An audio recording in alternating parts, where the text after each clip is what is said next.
भैया हम सिंगर राजेश रंजन समस्त श्रोतागण के प्यार छू के प्रणाम करे छी। आ भैया हम उ कह चाहब कि जौन गलती सुशांत भाई जी के लखा मिल से भी अहाँ सब कौन भी परिस्थिति में एहन कदम नहीं उठाब। आओ गीत के माध्यम से सुनल जाओ।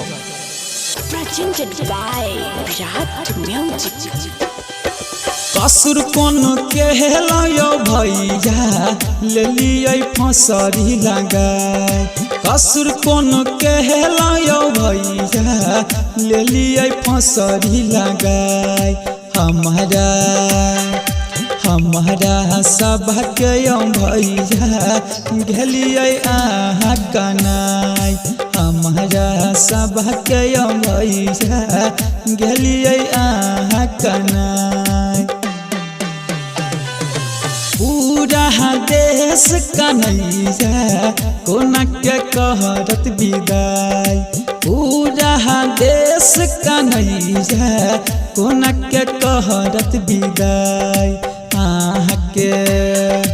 आके याद भैया देते सबके सताई। हमारा सबके भैया भेल अहाँ कनाई।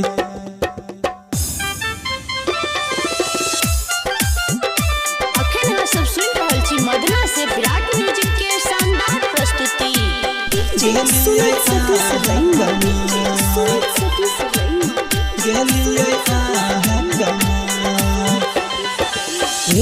सधनियो भैया छेल सुपरही। सधनियो भैया छेल सुपरही। पीके में आयो भैया सब हक दिल ले लौं जी। पीके में आयो भैया सब हक दिल ले लौं जी। कसुर कोन कहलायो भैया ले लिये फसरी लगाए। कसुर कोन कहलायो भैया ले लिये फसरी लगाए। हमारा सबके भैया गेलिए अहाँ कनाई। हमारा सबके भैया गेलिए अहाँ कनाई।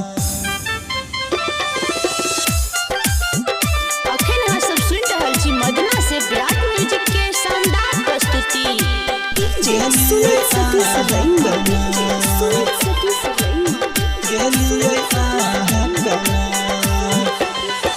पुरनिया घर अहाँ के बिहार के लाल कहै।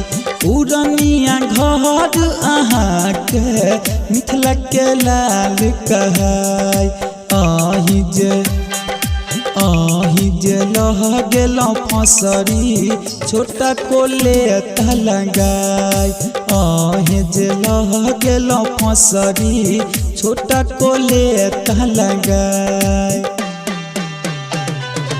कसुर कोन कहलायो भैया ले लिये फसरी लगाई।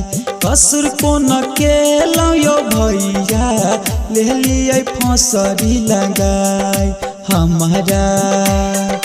हमारा सबके भैया गेलिए अहाँ कनाई।